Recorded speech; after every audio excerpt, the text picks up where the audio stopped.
Good break for everybody. Yeah. I didn't envision her being last, Secret Oath. Yeah, she's going to get a good trip here, though. She'll tuck in. There's only 6 horses. It's not too bad. Yeah. I mean, I think the most important thing for Secret Oath is that you girl isn't alone on the lead. Yeah. Optionality out there like she was the last time. Uguri, we'll see. Decent trip. I mean, stock of the pace there.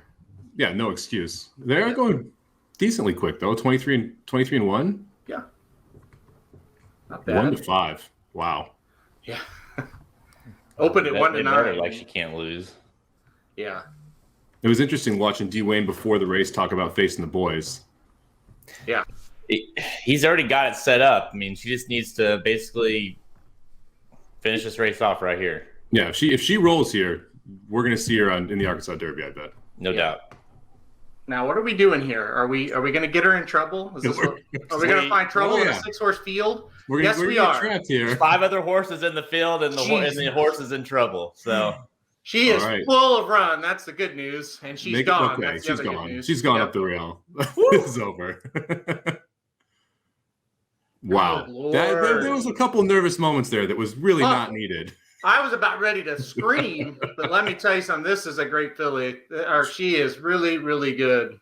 She is very good. She should face the boys now. Now she's in the Oaks. Yeah. Wow. She's in the gate. Now it's time to go to the Arkansas Derby and see what these boys got. I mean, she'd be the best shooter against Newgrange today. I'm gonna tell you, I think she's the second choice easily if she faced Newgrange today. That was a powerhouse performance, and it's just a jockey that I'm sure Dwayne wanted to shoot him if he had a rifle in his hands at the top of the stretch, because that was ridiculous. But that was impressive, guys. She got in trouble. She got stopped. She had to rally on the inside. No problems. She's a monster. I mean, she just keeps getting better with every race. The way that she's very versatile, feels like she kind of has that push button whenever it's time to go, she goes. So to me, that's going to make her. I mean, she's very well bred. I mean, she's obviously, we know all about the arrogant and side of things and absent-minded. So I mean, this is a horse that, to me, put her in the Arkansas Derby, going a mile and 1/8. She should sit at a good trip. I mean, that's what you want to see. She's in the Oaks. She's got the points. She got 50 points just now. Might as well try. Well, it was interesting listening to Coach talk before the race, because he was interviewed on TVG before the race, and he specifically mentioned it's the connections that were the ones that didn't want to try the boys today. So it'll be interesting to see after this one if they make that same decision or if it's time to go face those boys. He has a history with the connections. They've given horses to him for years. The dam of this horse being probably the most popular. Lukas is very persuasive. I'll put it that way. This horse is 1-9 to be in the Arkansas Derby next time out. That's my prediction. But yeah, these connections, like I said, they've given Lukas horses for years. They breed horses as well. So, I think it was smart. Get her in the Oaks, get that locked up, make her prove she can beat a graded stakes, field. Boys next, in my opinion. I think that was what you said too, Aaron, was a big part of it, was get that graded stakes black type on her too for breeding purposes. That's what her connections are big on the breeding side of things too. So that was a really big deal for them to get this. Yep, no doubt. We've talked about this a lot on our different shows, and one of the things that Lukas has said about, obviously he knows a thing or two about running fillies against the boys, especially as, of course, the 3-year-olds, is they've got to, one, as a filly, they've got to be dominant in their class. Like that's step one. Check. Yeah.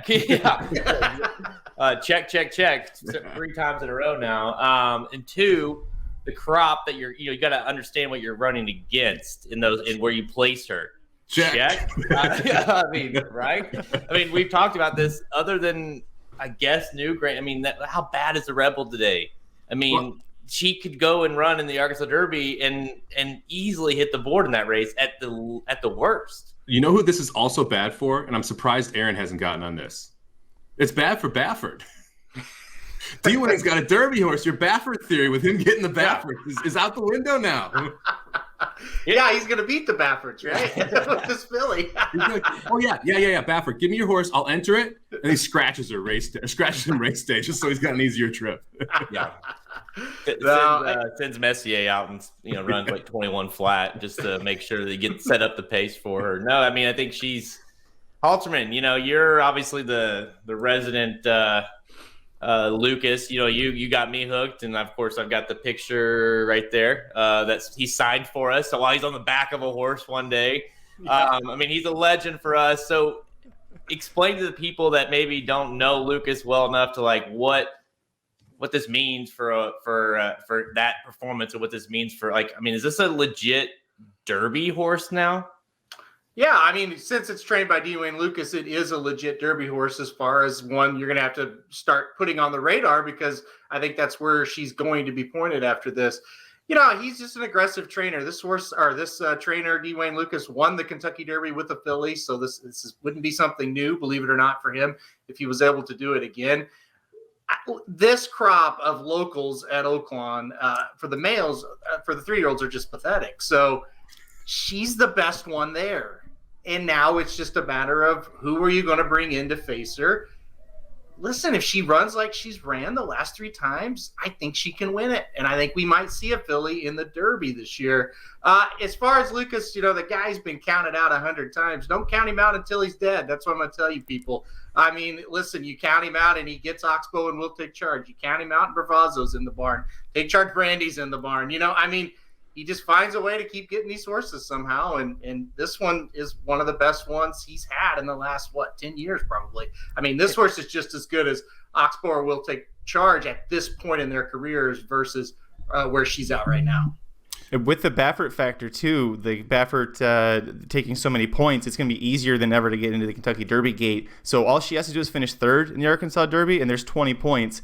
That's enough. She's in the Kentucky Derby if they want to do that with 20 points. So you don't need to see her win. You don't even need to see her get second. A top 3 finish, she's in the Kentucky Derby. It's exciting, especially with all the Baffert stuff. And Aaron, you and I did a video where we talked about the possible tainted legacy of the Derby as well as the horse and the trainer. And it's like, this would be a really nice refresher if we can get D-Wayne with the filly back in the Derby.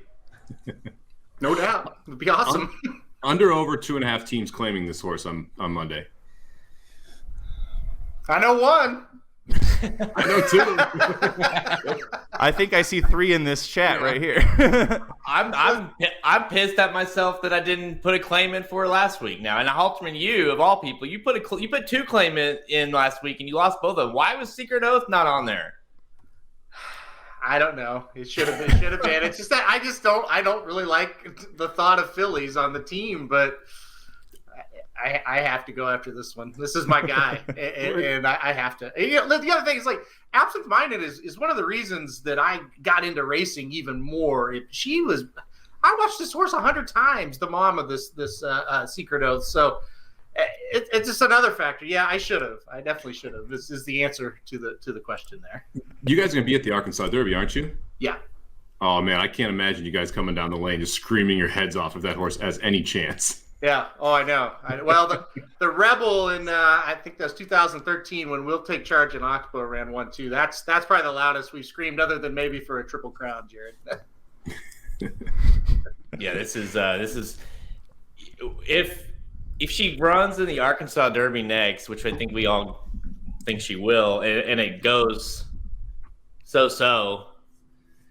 But maybe she hits the board, like we kind of talked. Like, what do you think he does from there? I mean, I know what you guys might think but what would you like? What do you think he does, Halterman? Do you think if it's like a 3rd, maybe okay effort, does he revert back to the Oaks trail and it's like, okay, we tried, or is it like, hey, it's D-Wayne Lukas, I got enough points to run in the Derby with a filly, I'm gonna do it?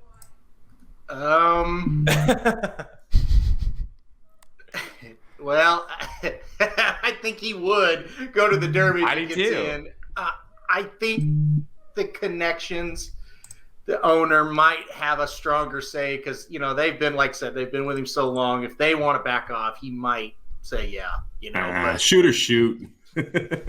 It's hard for me to believe if this horse can get into the Derby, she won't be in the Derby. Yeah. It'd be great to see. Yep. Hit like if you like the video, hit subscribe if you really like it. Tell us what you think about this filly. If she going to the Kentucky Derby, we'll see you at the track.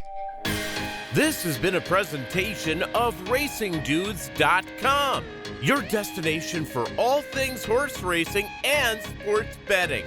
Whether you want free winners, expert insider picks, up-to-the-minute trackside weather reports, or podcasts and videos for bettors of all skill levels, never make another wager without visiting the Racing Dudes. First,